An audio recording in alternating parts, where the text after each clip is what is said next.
ಬೆಂಗಳೂರಿನಲ್ಲಿ BMTC EV bus ಅಪಘಾತಕ್ಕೀಡಾಗಿದೆ.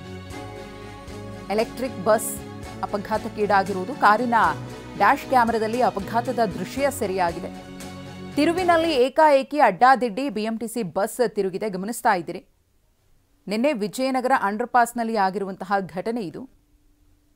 ಡಿವೈಡರ್ಗೆ ಡಿಕ್ಕಿ ಹೊಡೆದು ಮತ್ತೊಂದು ರಸ್ತೆಗೆ ಬಸ್ ಜಂಪ್ ಆಗಿದೆ. ಕೂದಲೆಳೆ ಅಂತರದಲ್ಲಿ ಭಾರಿ ಅನಾಹುತ ತಪ್ಪಿದೆ. ಯಾರಿಗೂ ಯಾವುದೇ ರೀತಿಯ ಸಮಸ್ಯೆ ಆಗಿಲ್ಲ ಅದೃಷ್ಟವಶಾತ್. ಆ ಅಪಘಾತದ ಭೀಕರತೆ ಹೇಗಿದೆ ಅನ್ನೋದನ್ನು ನೋಡ್ತಾ ಇದ್ದೀರಿ. ಸ್ವಲ್ಪ ಹೆಚ್ಚು ಕಮ್ಮಿ ಆಗಿದ್ದಿದ್ರು ಅಲ್ಲಿ ಟೂ ವೀಲರ್ ಅವರೇನಾದರೂ ಟ್ರಾವೆಲ್ ಮಾಡ್ತಾ ಇದ್ರೆ ಏನಾದರೂ ಅನಾಹುತ ಆಗ್ತಾ ಇತ್ತು. ಆ ಸಂದರ್ಭದಲ್ಲಿ ಕಾರು ಆಟೋ ಬಿಟ್ಟರೆ ಬೇರೆ ಯಾವ ವಾಹನಗಳು ಕೂಡ ಅಲ್ಲಿ ಕಾಣಸಿಗ್ತಾ ಇಲ್ಲ. ಏಕಾಏಕಿ ಏನಾಯಿತೋ ಏನೋ, ಬಸ್ ಕಂಟ್ರೋಲ್ ತಪ್ಪತೋ ಏನೋ ಗೊತ್ತಿಲ್ಲ. ಡಿವೈಡರ್ಗೆ ಡಿಕ್ಕಿ ಹೊಡೆದು ಈ ಕಡೆ ಹೋಗ್ತಾ ಇದ್ದಂತಹ ಬಸ್ ಮತ್ತೊಂದು ರೂಟ್ಗೆ ಹೋಗಿದೆ. ಗಮನಿಸ್ತಾ ಇರಬಹುದು. ಕಾರಿನ ಡ್ಯಾಶ್ ಕ್ಯಾಮೆರಾದಲ್ಲಿ ಸೆರೆಯಾಗಿರುವಂತಹ ದೃಶ್ಯ ಇದು. ಬೆಂಗಳೂರಿನ ವಿಜಯನಗರದಲ್ಲಿ ನಿನ್ನೆ ಆಗಿರುವುದು.